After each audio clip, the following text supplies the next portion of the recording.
Good morning world! Nais ko lang pong ibahagi ang isang proyekto na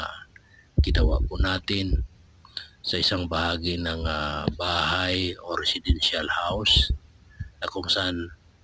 dito po natin ibahagi ang bahagi ng isang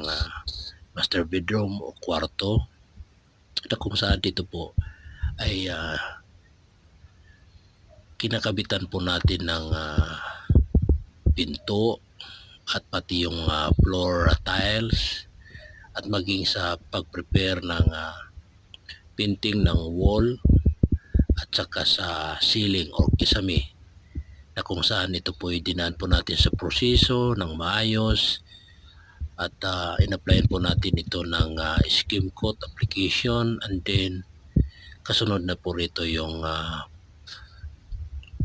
final finish po gamit po ang paint or pintura para mas lalong maganda ang resulta ng palibot ng nasabing master bedroom na ito. Pati ang electrical, ginawaan po natin ito, kinabitan po natin ng mga outlets, pati mga lighting sa ceiling, at dito rin ay ininstallan po natin ng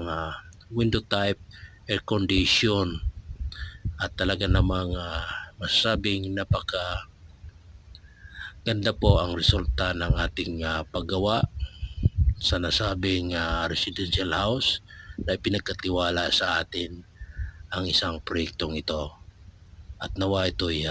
magbigay inspirasyon sa mga house builder